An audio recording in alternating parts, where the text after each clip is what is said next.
જૂનાગઢના માંગરોળ તાલુકાના આજક ગામે વિકાસના કામોમાં ભ્રષ્ટાચારના ગંભીર આક્ષેપો સામે આવ્યા છે। અંત્રોલી કેશોદ રોડ પર આવેલા આજક ગામ નજીક હાલમાં 2 પુલોના નિર્માણ કામો ચાલી રહ્યા છે, પરંતુ આ કામોમાં હલકી ગુણવત્તાવાળા મટીરીયલનો ઉપયોગ થતો હોવાનો સ્થાનિકો દ્વારા આક્ષેપ કરાયો છે। ગામ લોકોનું કહેવું છે કે પુલ જેવા મહત્વના કામમાં જો ગુણવત્તામાં બેદરકારી રાખવામાં આવશે તો ભવિષ્યમાં મોટા અકસ્માતોની શક્યતા ઊભી થઈ શકે છે।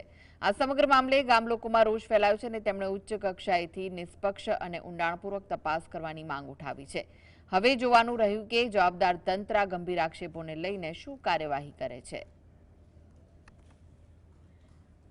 માંગરોળ તાલુકાના આજક ગામનો વતની છું। અમે વર્ષોથી અહીંયા રહીએ છીએ અને પેલા જે પુલ હતો 1957 બનેલો એ પુલ વ્યવસ્થિત હતો। અત્યારે આ પુલની અંદર આની પહેલાં જે વિડીયો ઉતારેલ છે, વિડીયો મોકલેલ છે, એ વિડીયોની અંદર હાથે ખીલાસરી વાળી શકીએ એ નબળી ખીલાસરી અને સાવ જોઈએ રિજેક્ટ ખીલાસરી એવી ખીલાસરી વાપરેલ છે।